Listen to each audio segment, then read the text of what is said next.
Good morning.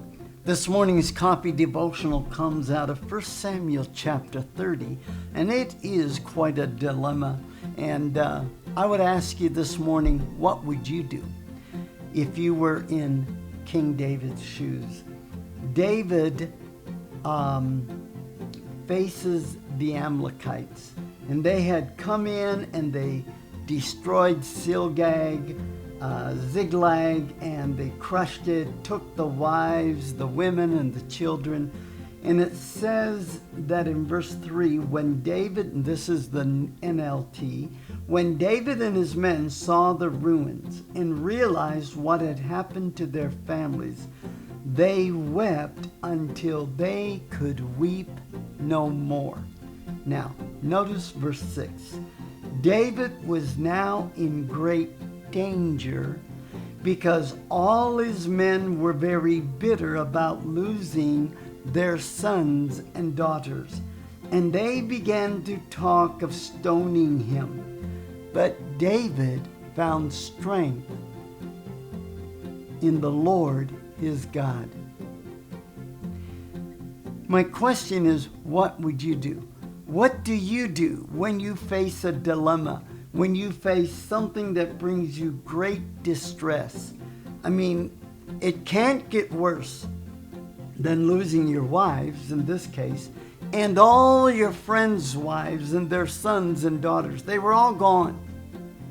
And these men were bitter, and they talked of stoning David. But rather than trying to figure out how he's going to do it, David encouraged himself and went and found strength in the Lord. Where do you find your strength when you are facing a dilemma? And we know the story that David went before the Lord and asked him what to do, and the Lord told him what to do, and David did it. And it says in verse 17 of 1 Samuel 30, not a man of them escaped except 400 young men who rode on camels and fled.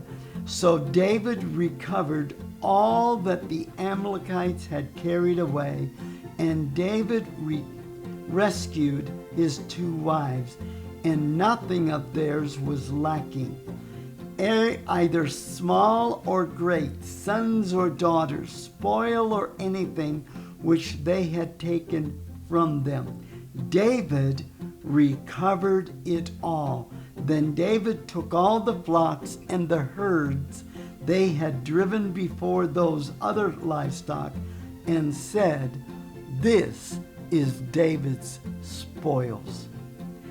When you turn to God and you put your confidence in God, your trust in God, not only will He show you what to do, but you will recover everything and even the spoils. Here's my question. What would you do? Would you get depressed? Go into poor little me? Oh, the world's against me? Or would you press into God and turn to God and ask Him, Lord, what would you have me to do? David strengthened himself in the Lord. Have yourself a wonderful day.